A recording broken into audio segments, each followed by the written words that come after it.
இனிய காலை பொழுதில் தீதும் நன்றும் நிகழ்ச்சியில் உங்களை சந்திப்பதில் மிக்க மகிழ்ச்சி அடைகிறேன். பள்ளிகள் திறக்கப்பட்டு விட்டன. அதே போல் கல்லூரிகளும் வருகிற 16ஆம் தேதியிலிருந்து திறக்கப்பட இருக்கின்றன. முக்கியமாக இளங்கலை மாணவர்களுக்கான அந்த கல்லூரி வகுப்புகளும் தொடங்க இருக்கின்றன. இந்த சமயத்தில் பொதுவாக புதிய வகுப்புகளுக்கு வரக்கூடிய மாணவர்கள் பள்ளி மாணவர்களாக இருந்தாலும் சரி அல்லது கல்லூரி மாணவர்களாக இருந்தாலும் சரி, அவர்களை தொடர்ந்து கல்விக்கு ஆயத்தப்படுத்துவதற்கான அவர்களை வரவேற்கக்கூடிய பல நிகழ்ச்சிகள் கல்லூரிகள், பல்கலைக்கழகங்கள் மற்றும் பள்ளிகளில் நடக்கின்றன. நானுமே கூட நிறைய அது போன்ற நிகழ்ச்சிகளில் நான் பங்கேற்றிருக்கிறேன். பொதுவாக இது போன்ற நிகழ்ச்சிகளுக்கு ஒரு முக்கியத்துவம் இருக்கிறது. அதை எவ்வாறு முறையாக மேற்கொள்ள வேண்டும் என்பதுதான். யாரோ ஒருவரை அழைத்து வெறுமனே மாணவர்களுக்கு அறிவுரை சொல்வது என்கிற அளவில் மட்டும் அது நின்றுவிடக்கூடாது. மாறாக மாணவர்களுக்கும் புதிய மாணவர்களுக்கும் பழைய மாணவர்களுக்கும் இடையே இணக்கத்தை உருவாக்கக்கூடிய வகையில், நட்புணர்வை உருவாக்கக்கூடிய வகையில் நிகழ்ச்சிகள் நடத்தப்பட வேண்டும், திட்டமிடப்பட வேண்டும். ஏனென்றால் ராகிங் போன்ற கொடுமைகள் நேரடியாகவோ மறைமுகமாகவோ பல இடங்களில் நடந்து கொண்டுதான் இருக்கின்றன. அவர்கள் மீது சில சமயம் சட்டப்படியான நடவடிக்கையும் எடுக்கப்படுகிறது. இன்னொன்று, ஒரு அதிகார படிநிலை போன்ற விஷயங்கள் 1ஆம் ஆண்டு மாணவர்கள் 2ஆம் ஆண்டு மாணவர்களுக்கிடையே நிலவுவதையும் நாம் பார்க்க முடிகிறது. கல்லூரிகளில் பள்ளி மாணவர்களுக்குமே கூட பல்வேறு விதமான புதிய ஆசிரியர்கள் அல்லது புதிய பாடத்திட்டங்கள், புதிய படிப்புகள், இதையெல்லாம் பற்றி ஒரு குழப்பங்கள் இருக்கும்.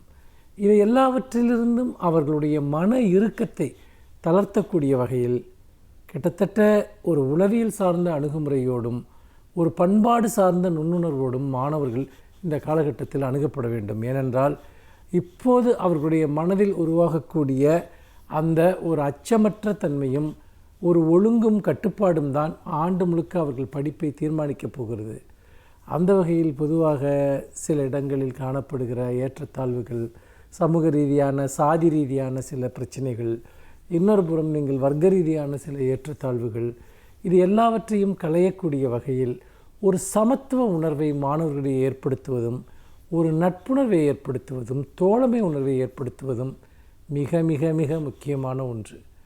அப்படி நாம் ஏற்படுத்தாவிட்டால் அவர்களுடைய அந்த அணுகுமுறை என்பதும் தொடர்ச்சியாக மாணவர்களுக்கிடையே பல்வேறு விதமான சிக்கல்களும் மோதல்களும் அவர்களிடையே ஏற்படக்கூடிய ஒரு சூழல் ஏற்படும் என்பதை நினைவில் வைத்துக் கொள்ள வேண்டும். அதற்காகத்தான் இந்த ஃப்ரெஷர்ஸ் டே என்று சொல்லக்கூடிய இந்த புதுமுக மாணவர்களுக்கான ஒரு சூழல் அல்லது ஒரு நிகழ்ச்சிகள் நடத்தப்படுகின்றன. அப்படி நடத்தப்படுகிற போது அந்த கல்விச்சூழலை அவர்கள் புரிந்து கொள்ளவும், அந்த கல்விச்சூழலில் அவர்கள் இணக்கமாக இருக்கவும், பிரச்சனைகள் வந்தால் அதை எப்படி எதிர்கொள்ள வேண்டும் என்றும், அதே போல் பழைய மாணவர்களுக்கும் புதிய மாணவர்களுக்கிடையே பாலங்களை உருவாக்குவதும் மிக மிக முக்கியம். இதற்கு நமக்கு தேவைப்படுவது ஒரு திட்டவட்டமான தெளிவான ஒரு நிகழ்ச்சி நிரல் நமக்கு தேவை. அப்படி ஒரு திட்டவட்டமான நிகழ்ச்சி நிரல் நமக்கு இல்லாவிட்டால் நாம் உண்மையிலேயே இது போன்ற நிகழ்ச்சிகள் வெறும் சடங்காக மாறிவிடுவதற்கு வாய்ப்பு உண்டு, அல்லது ஒரு கேளிக்கையாக மாறிவிடுவதற்கு வாய்ப்பு உண்டு. அப்படி பார்க்கிற போது மாணவர்களிடம் சிறந்த குணங்களை உருவாக்குதல், சிறந்த பழக்கங்களை உருவாக்குதல், அதே போல் கூட்டுணர்வு, வாசிப்பு பழக்கம், இது எல்லாவற்றையும் உருவாக்கக்கூடிய வகையில், அவர்களுக்கு உற்சாகமும் நம்பிக்கையும் தரக்கூடிய வகையில் இந்த ஃப்ரெஷர்ஸ் டே நிகழ்ச்சிகள் கட்டமைக்கப்பட வேண்டும் என்பதை இந்த இடத்தில் நான் ஒரு வேண்டுகோளாக வைக்க விரும்புகிறேன். மீண்டும் இன்னும் ஒரு புதிய சிந்தனையோடு உங்களை சந்திக்கிறேன். நன்றி, வணக்கம்.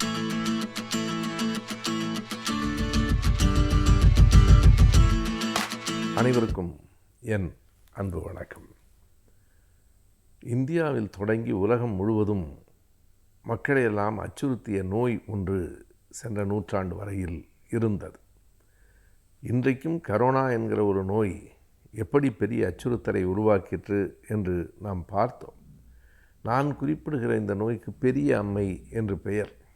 இந்த பெரிய அம்மை என்பது கொரோனாவை போல எப்படி வருகிறது என்று தெரியாமல் அல்ல, உடல் முழுவதும் பெரிய பெரிய கொப்புளங்களை உருவாக்கி, பிழைக்கிறவர்கள் ஒரு பகுதியினர் தான், அவர்களுக்கும் காலம் முழுவதும் முகத்தில் பெரிய வடுக்கள் இருப்பது போன்ற ஒன்றை மீதம் வைத்துவிட்டுத்தான் அந்த நோய் போனது. எப்போது வரைக்கும் 20ஆம் நூற்றாண்டின் கடைசி வரையிலே அந்த நோய் உலகத்தின் பல பகுதிகளில் இருந்தது. அதற்கான மருந்தை 1802 தடுப்பூசியை ஒருவர் கண்டுபிடித்தார். அவர் இங்கிலாந்து நாட்டை சார்ந்த ஒரு மருத்துவர். அவருடைய பெயர் எட்வர்ட் ஜென்னர் என்பது. 1700களிலேயே இந்த பெரியம்மையை தடுப்பதற்கான முயற்சிகள் நடந்தன, ஆய்வுகள் நடந்தன. ஆனாலும் எந்த மருந்துக்கும் எந்த தடுப்பூசிக்கும் அது கட்டுப்படவில்லை. இறுதியாக எட்வர்ட் ஜென்னர் 1802 ஒரு தடுப்பூசியை கண்டுபிடித்தார். அது ஓரளவுக்கு வேலை செய்கிறது, சரிதான் என்று உலக விஞ்ஞானிகள் ஏற்றுக்கொண்டார்கள். இருப்பினும் கூட உடனடியாக அது பெரியம்மையை தடுத்து விடவில்லை, அல்லது அந்த தடுப்பூசி போட்டுக்கொள்வதற்கான மனநிலையை உலகத்தின் பல நாடுகளின் மக்கள் பெறவில்லை. என் போன்றவர்களுக்கே நினைவிருக்கிறது, சின்ன வயதில் பள்ளிக்கூடத்தில் அம்மையை ஊசி போடுவதற்கு வருகிறார்கள் என்று சொன்னால் தப்பித்து ஓடியிருக்கிற அந்த நாள்கள் என் நினைவிலே இருக்கின்றன. அம்மை என்பது எவ்வளவு கொடுமையான நோய் என்பதை அறியாமல் இந்த ஊசியின் வலிக்கு பயந்து பள்ளிக்கூடத்து மாணவர்கள் தப்பி ஓடிய நாள்கள் அவை.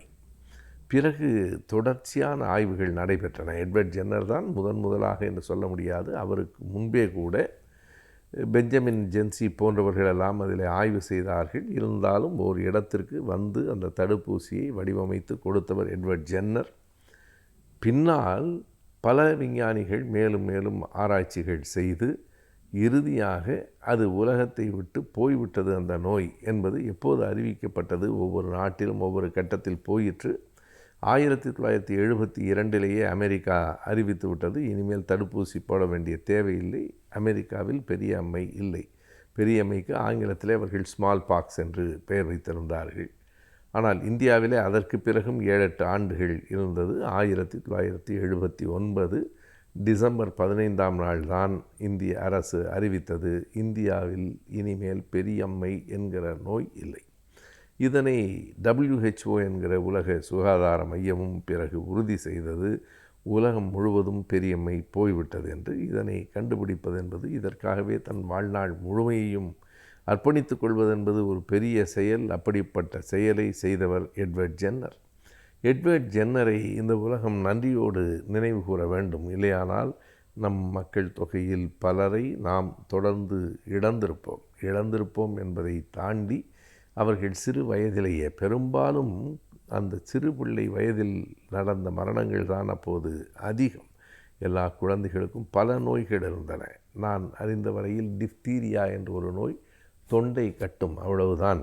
குழந்தைகள் அழுகிற போது அழுகை ஒலி வெளியில் கேட்காது. ஏதோ குழந்தைக்கு தொண்டை கட்டி இருக்கிறதோ என்று மருத்துவரிடத்தில் போய் பார்த்தால் 24 மணி நேரத்திற்குள் நீங்கள் பெரிய மருத்துவமனைக்கு போய் அறுவை சிகிச்சை செய்ய வேண்டும், இல்லையானால் ஆபத்தென்பார்கள், இல்லையானால் குழந்தை இறந்து போய்விடும். அப்படியெல்லாம் நோய்கள் இருந்தன. அறிவியல் ஆய்வுகள் இவைதான் இந்த உலகத்தை மாற்றி இருக்கின்றன. இந்த மருத்துவ நவீன அறிவியல் தான் இன்றைக்கும் பலருடைய வாழ்நாளை கூட்டியிருக்கிறது. எனவே இந்த இடத்தில் எட்வர்ட் ஜென்னர் போன்றவர்களை நாம் நன்றியோடு நினைவு கூற வேண்டும்.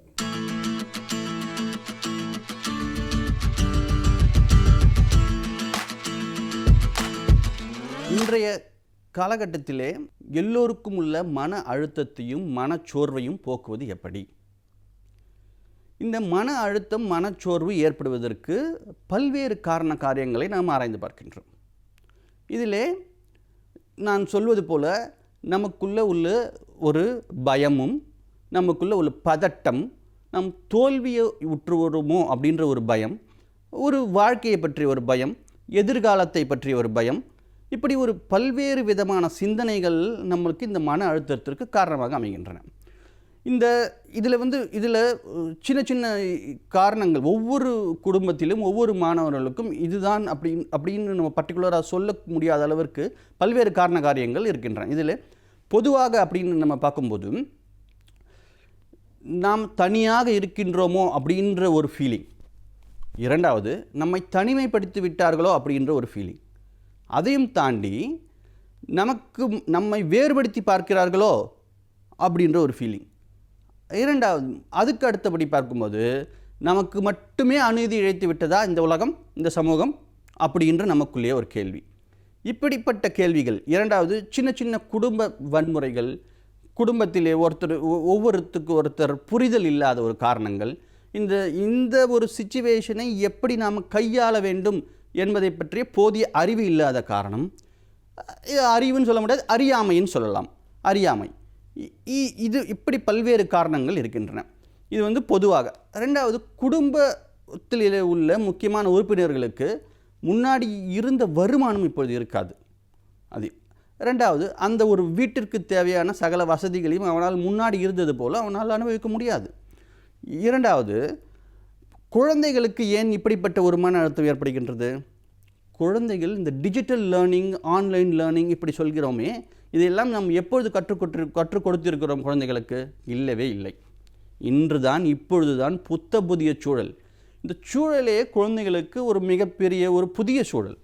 இந்த சூழலிலே குழந்தைகள் தங்களை பாதுகாத்து கொள்வது எப்படி?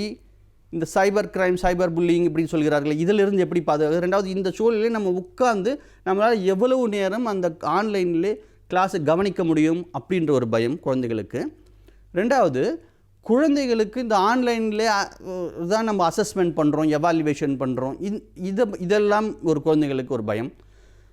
அந்த ஆன்லைனில் வந்து டீச்சிங் பண்ணுறவங்க என்ன சொல்லுவாங்களோ, எல்லா குழந்தைகளும் கேட்குறாங்களே, நம்மளை பற்றி என்ன சொல்லுவாங்களோ, நம்ம என்ன பேச முடியலையே. அது ஒரு சில குழந்தைகள் வந்து பார்த்திங்கன்னா, நீங்கள் முன்னாடி வந்து ஒரு க்ரௌடில், ஒரு கூட்டத்திலே முன்னின்று வரமாட்டார்கள். ஒரு அச்சம் தான் காரணம் அதற்கு.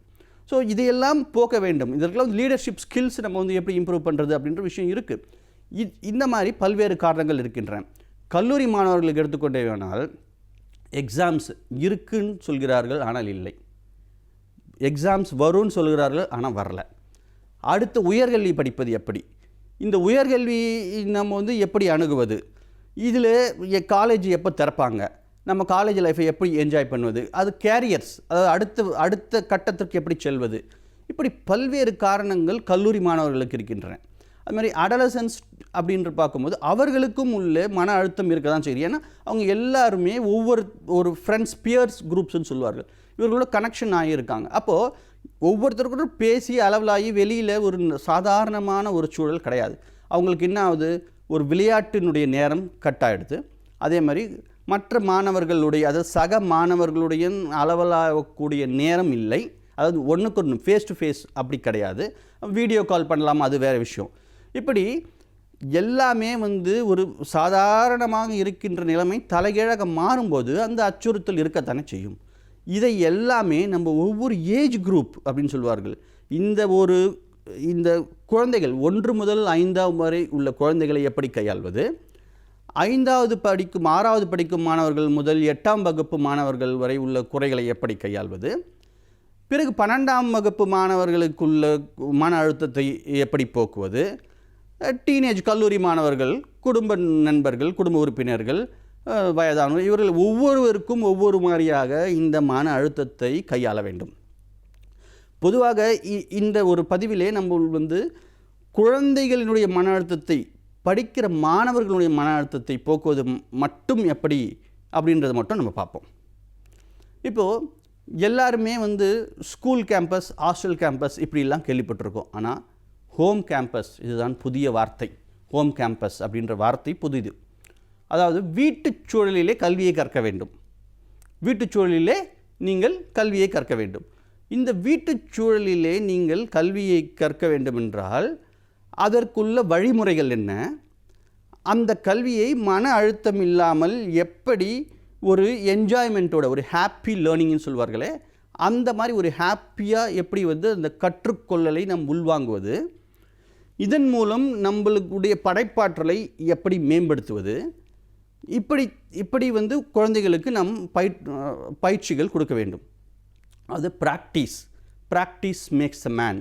பயிற்சியும் முயற்சியும் இருந்தால் வாழ்க்கையில் என்ன வேணால் நம்மளால் சாதிக்க முடியும். மாணவர்களே, கண்டிப்பாக வாழ்க்கையில் நீங்கள் என்ன வேணால் சாதிக்க முடியும். அந்த நம்பிக்கையை வளர்த்து கொள்வது எப்படி? சுய ஊக்கம் சொல்வார்களே, செல்ஃப் மோட்டிவேஷன், அதுதான் இந்த காலகட்டத்திலே மிக மிக முக்கியம். உங்களை பற்றி நீங்கள் என்றைக்குமே குறைவாக எடை போடாதீர்கள். உங்களுக்குள்ள ஒரு திறமை கண்டிப்பாக இருக்கின்றது.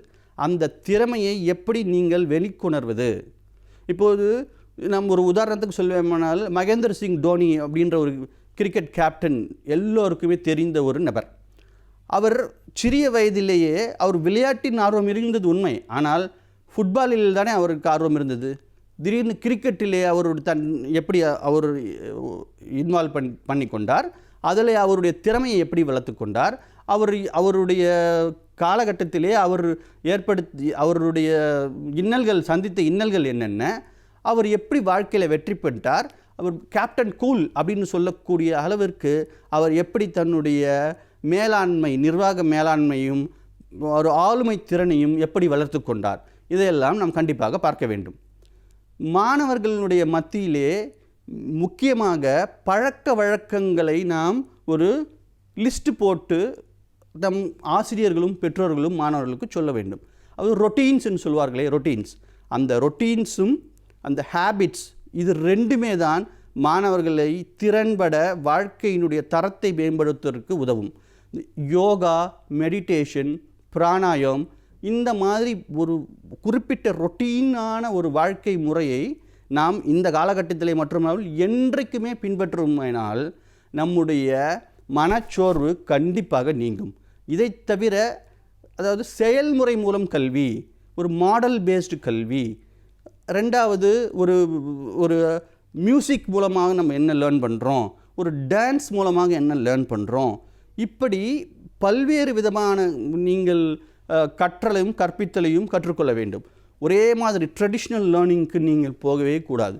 நம்மளுக்கு என்ஜாய்ஃபுல்லாக மூலமாக எதை நம்ம கற்றுக்குறோம், ஒரு மாடல் மேக் பண்ணி கற்றுக்குறோமா இல்லையா, நம்ம குக்கிங் மூலமாக அதில் உள்ள இன்ஃபர்மேஷன் என்னென்னு தெரிஞ்சுக்கிறோம், ஒரு கேமிங் விளையாடுறதுல கூட அதில் நம்மளுடைய லீடர்ஷிப் ஸ்கில்லை நம்மளால் ப்ரூவ் பண்ண முடியும். இப்படி பல்வேறு விதமான வழிமுறைகளை நமது முன்னோர்கள் வகுத்து உள்ளார்கள். அதாவது இந்த மாதிரி சிச்சுவேஷன்ஸ்க்கு மட்டும் இல்லாமல் என்றைக்குமே இது நம்மளுக்கு மிகவும் பயனுள்ளதாக அமையும். நன்றி, வணக்கம்.